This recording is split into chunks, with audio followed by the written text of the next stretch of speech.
Recognize the Khoisan as part of the South African community. The bill is aimed at giving recognition to the Khoisan communities, the leaders as well as the structures. Traditional and Khoisan Leadership Bill was backed up by all provinces except for the Democratic Alliance-led Western Cape. Now we talk about this bill. Of course, we have Constance Mogale. Constance is the leader over the Alliance for Rural Democracy, and she joins me now live in our studios here in Johannesburg. Good afternoon to you, Constance. Thank you so much for coming through. Thanks for having me. Yeah. Now, talk to us more about the bill and why the Alliance for Rural Democracy is against the bill. Yeah, the bill is been labeled as recognizing the Khoisan nation, and the labeling is different from the content, because if you look at the content of the bill, it will treat this bill will treat it treats the Khoisan nation differently from the African leaders. But how so? Because they are required to have voluntary affiliation by the Khoisan members, by the Khoisan nations. That means they have to collect IDs. Like political parties, they have to have branches, and people can, in fact, every year they have to collect IDs for people who recognizes them as their leaders. Unlike the African leaders who are recognized by the territory, by the land. So it means the African leaders who are recognized through the Traditional Leadership and Governance Framework Act are given authority over land, when the Khoisan leaders will be given authority over people. And we are saying, why the differential treatment? And also, if you look at Section 24 of this bill, it's not about the Khoisan nation at all. Because if it was about the Khoisan nation, it should have started by recognizing their languages, their land rights, which were dispossessed before 1913.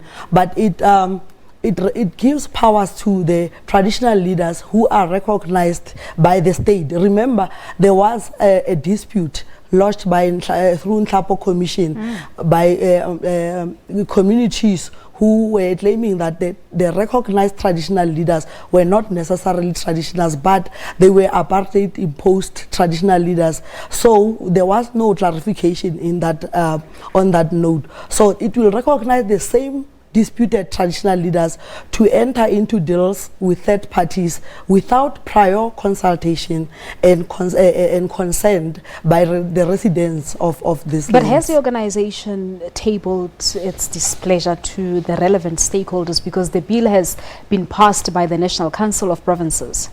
We have tabled our submissions through the provinces, the provincial processes of the hearings. We did submissions in the National Parliament. We also lobbied, and we even now we have started the campaign called Stop the Bantustan Bill, because it is not only these bills, the Khoisan Bill, it is also the Traditional Courts Bill, it is also the Traditional Leadership and Framework Amendment Bill. So we did all we can. Government has chosen not to listen to us and to go ahead, and we suspect that they are trying to please the business people over because of now there's going to be a campaign which needs funding.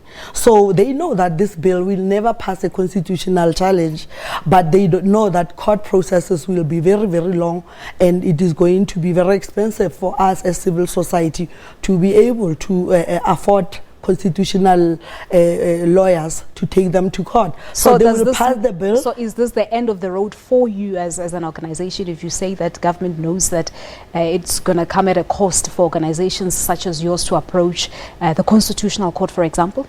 It will never be the end of the road for us. It will probably paralyze our mobilization strategy, but we want to intensify mobilization, because if they sign it into the bill, and we are pleading to the president not to sign this into law, because if they do, we will go to court, because the alliance has partners, litigation partners who are doing strategic litigation.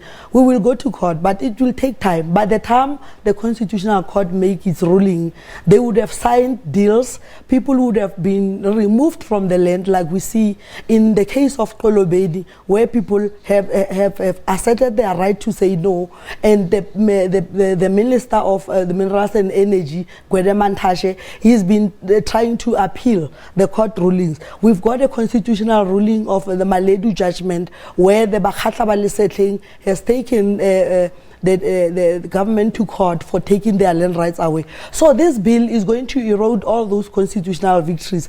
And by the time we win this victory, they would have signed all these deals, they would have removed people from the land, they have removed graves in Mapela, they have exhumed graves without people's prior consent. They have done so many things that the rural people who are still locked into the Bantustan are crying, but the government chooses not to listen. But you have other people who are saying that the bill on its own, if signed into law, it will give more powers to the traditional leaders. And you made mention of the Kolobeni issue, that now the communities will have power to give consent to the departments in order for mining to happen in their area. So is this not a positive aspect of this entire bill? Now, if you talk about the traditional leader or the council versus the people, you are talking about different things, because the land in the rural areas was bought through syndicates calling themselves land buyers associations. The recognition of traditional leaders or tribal authorities through the Black Authorities Act made those authorities as administrators on behalf of the people. So no chief owns the land. The land is owned by the people, and it is the people who should recognize their own leaders, not the minister, not the premier. It is the people who should say how their land should be governed. So we need to make sure that we give powers and rights, real rights, to individual and household people rather than traditional leaders or councillors or premiers. Yeah, so I suppose your next action will be determined by whether the president signs this bill into law. Yeah, our next actions will be determined whether, for now, we're still thinking, we're hoping that the president is listening, and because he might choose not to sign or to sign the bill, but we are telling him to have mercy on us and not sign this bill into law and give real rights and give us the alternative vision that we voted for when we voted the ANC in 1994. All right, so I suppose we'll wait and see what happens. Constance, thank you so much for coming through. Thank you very much for having me. All right, many thanks there to Constance Mogale. Constance is the leader of the Alliance for Rural Democracy, talking to us about this Traditional Leaders Bill. We take